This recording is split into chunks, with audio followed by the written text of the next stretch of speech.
Scott Boda here with Steeda Autosports to talk to you about our brand new 2 and 4-point G-Trac braces for your new S650 Mustang. Now, similar to a strut tower brace where it ties together the strut tower for more chassis rigidity, we're going to do the same thing down below with the factory K-member, tying in 2 or 4 key points which will not only help improve handling but improve your driving experience in your new Mustang.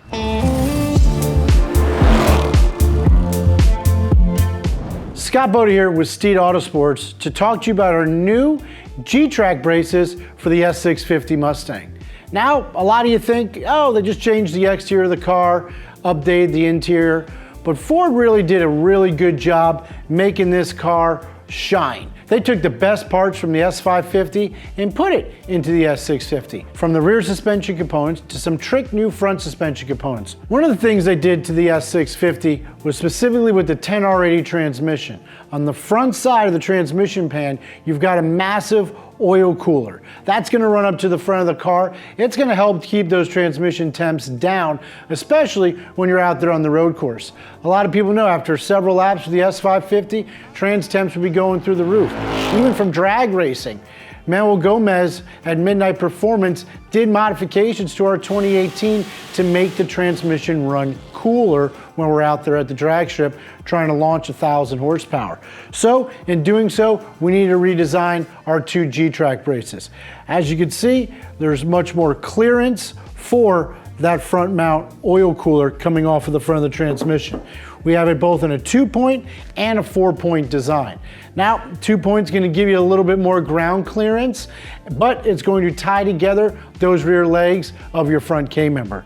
The 4-point, it's my personal favorite. While it does reduce ground clearance slightly in the front, it does a great job in tying together that front K-member to get you the most strength, to give you the best feedback from a driver's perspective in that steering wheel, especially when you're out there hitting those corners. So these are 2 new components designed exclusively for that new S650. Get you plenty of clearance for your transmission cooler and keeps you hooking when you hammer it into those corners. So what is a G-Trac brace? Why do you need this for your S650 Mustang? Well, it's something that we've been doing since 1988. It's tying the rear legs of the front cross member or K-member together. What this does is it prevents deflection, especially when you're throwing your car into the corners. Maybe you've got a dark horse or even a GT and you still like those spirited drives on the canyon roads or just ripping it across town.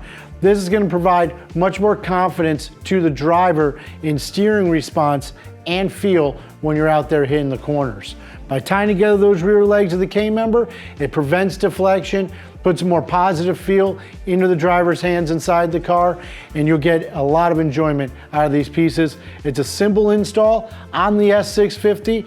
You do need to lower your belly pan slightly, but this tucks right up underneath it, and it is a great addition. You can do it in your garage. It takes you about an hour to install it, but you'll enjoy it as soon as you get behind the wheel of your Mustang. So one of the things that Steeda also includes in this kit is shims. Depending on what kind of exhaust system you have, maybe you have some long tube headers with some high flow cats. This allows you to shim down the brace to allow for proper header clearance so you don't run into any issues. These G-Trac braces are made in America right here in Valdosta, Georgia. It's one of the exciting things we love when Ford changes the platform of these cars, is getting underneath them, seeing what fits, what doesn't fit, what kind of modifications we can make to make those fit, and to make sure we develop the best part for your consumer. Thankfully, we got a great team of guys here at Steeda, from the engineering team, mechanics, welders, fabricators, machine shop. They love it as much as we do, and let's go show you what they came up with. Here are the tools required for the job. First, get your car in the air or put it on some jack stands. If your car came with the underbody strakes like this one, they'll need to be removed. There are 3 7mm bolts underneath and 2 more in the wheel well.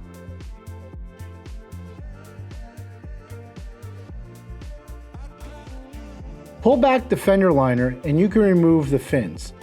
Do this on both sides.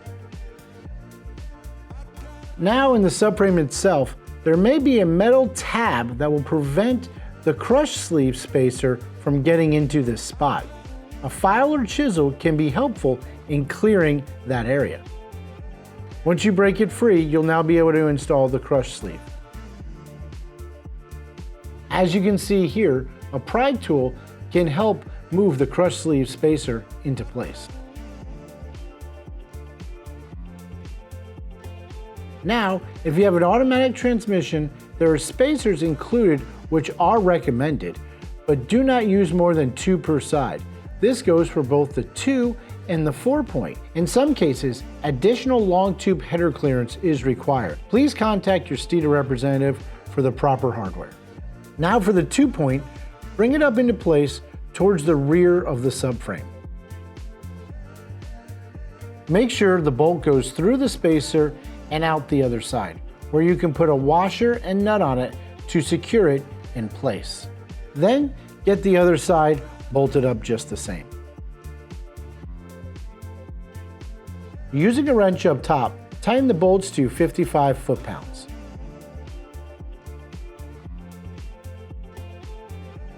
For the front mounting points of the 4-point brace, use the provided washer and nut and insert them into the top of the K-member to make installation easier. Then prepare the G-Trac brace by placing the 2 socket head bolts through the front mounts of the G-Trac brace. Then slide the provided spacers over top. Taping these assemblies together will make installation much easier. The G-Trac brace in the rear will go up against the frame. In the front, it'll pass through the under paneling and bolt to the front K-member. Install the bolt in the rear of the G-Trac brace, then using a washer and nut to secure it from the top. Tighten this down only hand tight. Now you can move to the front. Remove the tape holding the socket and push the bolt and spacer up into the front K-member, and hand tighten the washer and nut that you had placed on top of the subframe prior. Using a 22mm wrench, you can tighten everything down to 55 foot-pounds. In some situations, the front 2 legs on the Steeda G-Trac braces might not line up perfectly. This is due to factory tolerances. Simply use a pry bar to allow the Steeda bolt to pass through the factory hole and then attach the washer and nut. Lastly, you'll want to make sure that you break off both installation wires to prevent any rattling noises. Simply pry them side to side and they should break off as they are only tack welded on. Finish up the installation by getting the under paneling secured as well as reattaching the underbody strakes if your car came with them. After that, your installation is now complete. As you can see, installation super easy. Whether it's the 2-point or the 4-point, no permanent modifications, real simple install. You can do in about an hour in your garage. Works with all the new factory belly pans. It gives you plenty of clearance for that automatic transmission cooler as well. If you like what you saw, hit like, subscribe, follow us on TikTok, Facebook, Instagram, YouTube. Remember the most important thing at the end of the day, Steeda, where speed matters.